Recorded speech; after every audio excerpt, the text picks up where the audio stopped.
बड़ों को प्रणाम, छोटों को स्नेह और आशीष। मैं हूँ राजेश त्रिपाठी। स्वागत है आपका मेरे चैनल धर्म दर्पण में।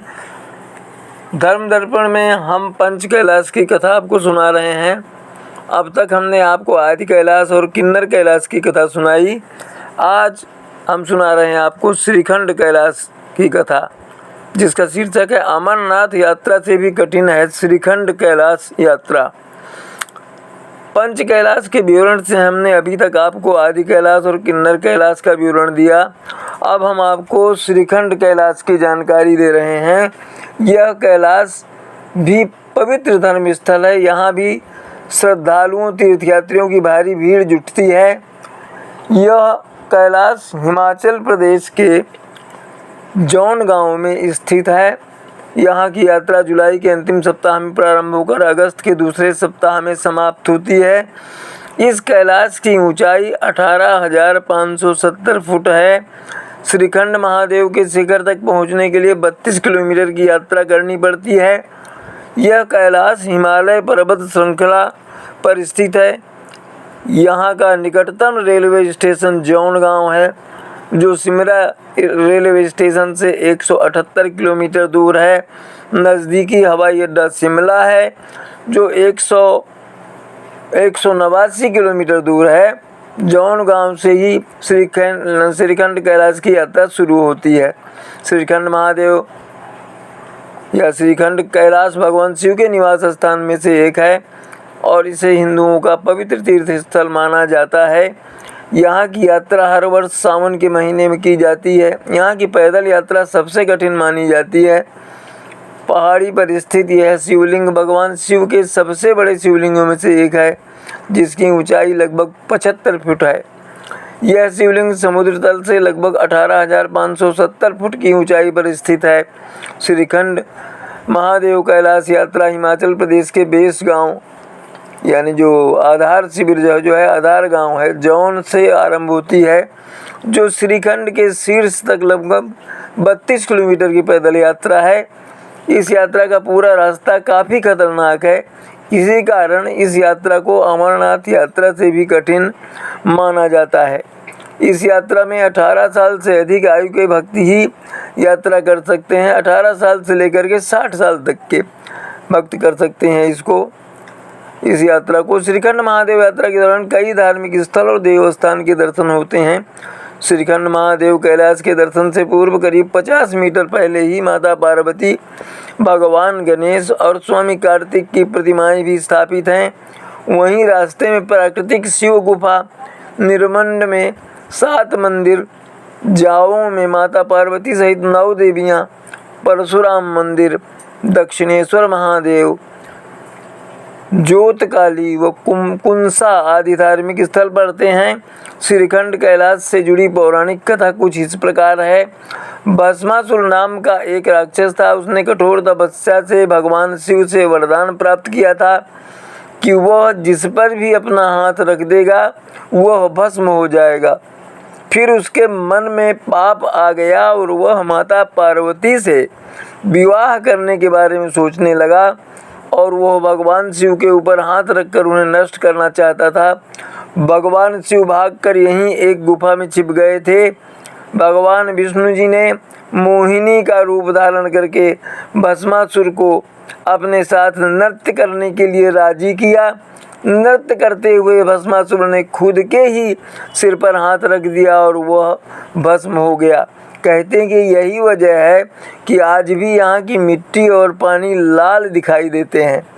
ऐसा भी कहा जाता है कि राक्षस भस्मासुर के डर से माँ पार्वती यहाँ रो पड़ी, तो कहते हैं कि उनके आंसुओं से यहाँ नयन सरोवर का निर्माण हुआ, जिसकी एक धार जो यहाँ से 25 किलोमीटर नीचे भगवान शिव की गुफा निर्मंड के देव ढाक तक गिरती है। कथा के अनुसार जब पांडवों को वनवास हुआ था तो वह यहाँ रुके थे। भीम की ओर से स्थापित बड़े बड़े पत्थर यहाँ मौजूद है।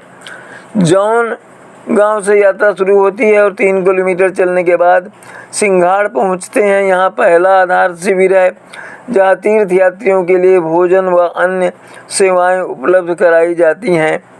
उसके बाद धाचुरु थाचुरू तक 12 किलोमीटर की सीधी खड़ी चढ़ाई है, जिसे दांडी धार के नाम से भी जाना जाता है। थाचुरू के बाद ठाकुरू एक और आधार शिविर है, जहां भोजन और तंबू उपलब्ध कराए जाते हैं। यात्रा काली घाटी तक 3 किलोमीटर की चढ़ाई के बाद शुरू होती है, जिसे देवी काली का निवास जाना जाता है। अगर मौसम साफ हो तो श्रीखंड महादेव शिवलिंग को इस स्थान से देखा जा सकता है। काली घाटी से भीम तलाई की ओर 1 किलोमीटर ढलान है। भीम तलाई से प्रस्थान करते हुए कुंसा घाटी तक पहुंचते हैं। यहां से एक और करीब 3 किलोमीटर की दूरी के बाद अगला आधार शिविर भीम डावर है, जहां सभी सामान्य सेवाएं उपलब्ध होती हैं। बस 2 किलोमीटर आगे एक और आधार शिविर है, पार्वती बाग। माना जाता है कि यह बागीचा माता पार्वती द्वारा लगाया गया था। उद्यान में ब्रह्म कमल जैसे फूल हैं। ऐसा माना जाता है कि यह वह स्थान है जहां भगवान गणेश पर हाथी का सिर लगाया गया था। यहाँ से 2 किलोमीटर दूर अगला स्थान नयन सरोवर है।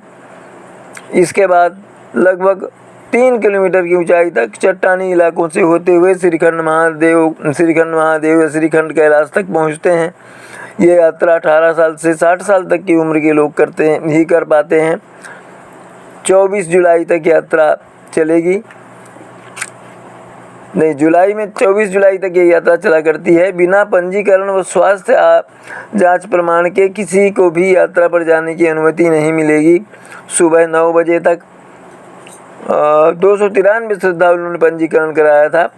सिंहगढ़ पहले दिन बेस कैंप पर 160 लोगों की स्वास्थ्य की भी जांच की गई। शाम 4 बजे से सुबह 5 बजे तक किसी को भी यात्रा जारी रखने की अनुमति नहीं होती है। यात्रा कहते हैं कि जुलाई के अंतिम सप्ताह से शुरू होकर अगस्त के मध्य तक चलती है। आधार शिविर सिंहगढ़ में मेडिकल जांच के पंजीकरण के बाद यात्रा पर जाने की अनुमति मिलती है। पंजीकरण शुल्क 200 रुपये है। यात्रा में 5 आधार शिविर हैं: सिंहगढ़, थाचुरू, कुंसा, भीम डावरी व पार्वती बाग। पार्वती बाग से दोपहर 12 बजे के बाद कोई यात्री आगे नहीं जाएगा, ऐसा आदेश है। आधार शिविर में एक सेक्टर मजिस्ट्रेट के अधीन मेडिकल रेस्क्यू पुलिस की टीमें तैनात रहती हैं। हर शिविर में 20 स्वास्थ्यकर्मी, 30 पुलिसकर्मी और रेस्क्यू टीम के 40 सदस्य तैनात रहते हैं। यात्रा के दौरान जरूरी दवाएं, ग्लूकोज, ड्राई फ्रूट, सूखे मेवे, डंडा, गर्म कपड़े और जूते, टार्च अवश्य साथ लेकर जाने की जो है वो आदेश दिया जाता है। हर शिविर में 10-10 ऑक्सीजन पंप। यात्रा के दौरान चढ़ाई चढ़ते हुए ऊंचाई पर अक्सर ऑक्सीजन की कमी हो जाती है, इसलिए ये पंप रखे गए हैं। ऐसे में स्वास्थ्य विभाग ने लोगों की सुविधा के लिए ऑक्सीजन का पूरा प्रबंध किया हुआ है। हर पड़ाव पर ऑक्सीजन के 10-10 पंप हैं। 7 सिलेंडर शिविर सिंहगढ़ पर भी रखे गए हैं। अत्यधिक ऊंचाई पर होने की वजह से ये जगह पूरी तरह से बर्फ से ढकी रहती है। ये ऐसी खतरनाक चढ़ाई है जिसे एक बार पूरी करने वाला तीर्थयात्री शायद ही दोबारा आने के बारे में सोचे। इसलिए ऐसा कहा जा सकता है कि श्रीखंड महादेव कैलाश दर्शन कोई भी भक्त जीवन में सिर्फ एक बार ही कर सकता है।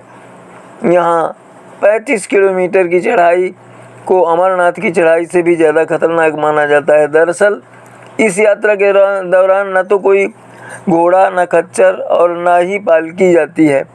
अमरनाथ की चढ़ाई 13,000 फुट की होती है, लेकिन श्रीखंड कैलाश की चढ़ाई 18,000 फुट से ज़्यादा है। श्रीखंड महादेव यात्रा में काली घाटी के बाद मिलने वाला एकमात्र पेड़ और वह चढ़ाई को भक्तों को खुद की ही पूरी कहानी खुद की ही पूरी करनी पड़ती है वो चढ़ाई। इस वजह से ही इस यात्रा को अमरनाथ यात्रा से भी कठिन माना जाता है। कई जगह यात्रा पथ के दौरान बर्फीले मार्ग के दोनों तरफ गहरी खाई भी मिलती है। बर्फ की वजह से पैर फिसल जाने का डर भी बना रहता है, जो इस यात्रा को और भी ज़्यादा कठिन बना देता है। कुल्लू वासियों का मानना है कि महादेव आज भी श्रीखंड कैलाश जो है विद्यमान है, निवास करते हैं। श्रीखंड महादेव कुल्लू जिले के निरमठ में स्थित है।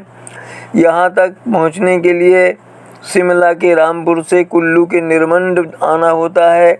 यहाँ से बागीपुल और जाऊं गांव तक कार या बस से जा सकते हैं। इसके बाद आगे का 35 किलोमीटर का रास्ता जो है पहाड़ का सीधा स्वयं पैदल तय करके ही श्रीखंड महादेव कैलाश के दर्शन मिलते हैं। तो ये तो थी आज श्रीखंड कैलाश पर्वत के दर्शन की कथा और उससे जुड़ी पौराणिक घटना। इसी तरह अगले वीडियो में आपको किसी अन्य धार्मिक प्रसंग या पंच कैलाश में से किसी और कैलाश का विवरण, राम कथा, जीवन मंत्र या ऐसा ही कोई और प्रसंग आपको हम सुनाएंगे अगले वीडियो में। और तब तक के लिए आप सपरिवार स्वस्थ, सुरक्षित, सानंद रहें, यही हमारी कामना, प्रभु से प्रार्थना है। हमारे चैनल का इसी तरह समर्थन करते रहें, वीडियो अपने मित्रों में शेयर करते, साझा करते रहें और इसी तरह से हमारे चैनल को सब्सक्राइब करते रहें। आज यहीं तक, मिलते हैं अगले वीडियो में। तब तक के लिए नमस्कार, प्रणाम।